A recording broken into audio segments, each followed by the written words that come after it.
Assalamualaikum warahmatullahi wabarakatuh. Farmakognose kelas 12 farmasi. Untuk materi hari ini kita akan membahas tentang tinktura. Tinktura adalah sediaan cair yang dibuat dengan cara maserasi atau perkolasi simplicia, nabati atau hewani, atau dengan cara melarutkan senyawa kimia dalam pelarut yang tertera pada masing-masing monografi. Kecuali dinyatakan lain, tinktura dibuat menggunakan 20% simplicia yang berkhasiat tidak keras dan 10% untuk zat berkhasiat keras. Dalam penggolongannya, tinktura dibagi menjadi 3 bagian. Yang pertama menurut cara pembuatan, yang kedua menurut kekerasan, yang ketiga berdasarkan cairan penarik. Kita akan bahas satu-satu ya. Menurut cara pembuatannya, tinktura dibagi menjadi 2, tinktura asli dan tinktura palsu. Tinktura asli, tinktura yang dibuat secara maserasi dan perkolasi. Sedangkan tinktura palsu, tinktura yang dibuat dengan cara melarutkan bahan dasar atau bagian kimia dalam cairan pelarut tertentu. Untuk contoh tinktura asli, yang pertama dengan cara maserasi ada opi tinctur, valerian, sama capsaicin. Sedangkan yang perkolasi ada belladonna, cinnamomum digitalis. Untuk contoh tinktura palsu ada iodi tinctura, sekalis cornuti tinctura. Penggolongan tinktura yang kedua, menurut kekerasannya, tinktura dibagi menjadi 2. Yang pertama tinktura keras, yaitu tinktura yang dibuat menggunakan 10% simplicia berkhasiat keras, dan tinktura lemah, tinktura yang dibuat menggunakan 20% simplicia tidak berkhasiat keras. Contoh untuk tinktura keras itu ada belladonna, digitalis, opii. Sedangkan tinktura lemah ada cinnamomum, valerian tinctur. Dan berdasarkan penggolongan yang ketiga itu dilihat dari cairan penarik. Cairan penarik di sini dibagi menjadi 5 bagian. Yang pertama tinktura etera. Jika cairan penariknya adalah eter atau campuran eter dengan etanol. Contohnya tinktura valerian eterea. Yang kedua tinktura vinosa. Jika cairan yang dipakai adalah campuran anggur dengan etanol. Contohnya tinktura rei-vinosa.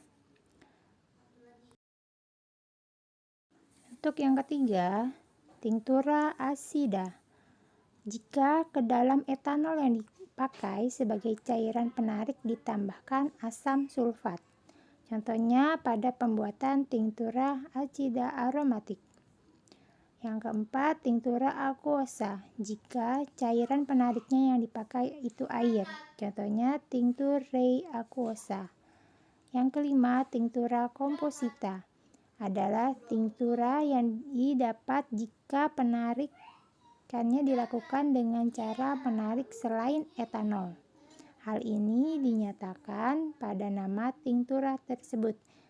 Misalnya campuran simplicia, contohnya tinktura cinnae composita.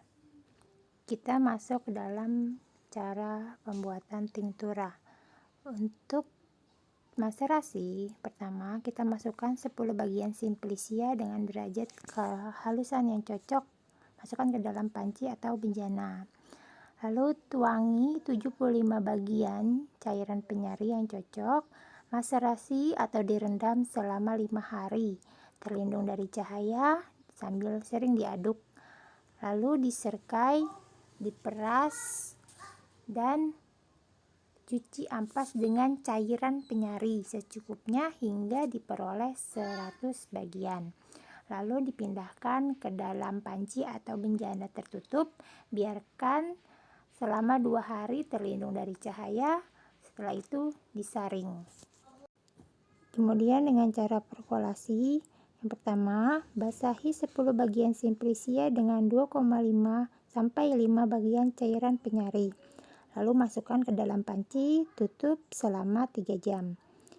Kemudian masukkan sedikit demi sedikit ke dalam perkolator, tambahkan penyari sampai cairan mulai menetes. Simplicia yang masih dilapisi penyari dibiarkan selama 24 jam. Kemudian biarkan menetes. Lalu tambahkan penyari secara berulang hingga diperoleh 80 bagian. Setelah itu, peras dan campurkan cairan perasan ke dalam perkolat dan ditambahkan lagi penyari hingga 100 bagian. Lalu pindahkan ke dalam panci. Kemudian tutup dan biarkan selama 2 hari di tempat sejuk dan terlindungi cahaya. Lalu kemudian disaring. Yang perlu diingat, sediaan tinktur harus jernih. Untuk bahan dasar yang mengandung harsa atau damar atau getah, digunakan cairan penyari etanol 90%. Tapi jika sediaan tidak mengandung harsa, cukup menggunakan cairan penyari itu etanol 70%. Tinktura yang mengandung harsa atau damar, contohnya Myrrhae tinctura, Asafoetida tinctura, Capsicum tinctura, dan Benzo tinctura. Untuk tugasnya, rangkum materi tinktura di buku tulis dan kirim melalui Google Classroom. Sekian pembelajaran kita hari ini. Wassalamualaikum warahmatullahi wabarakatuh.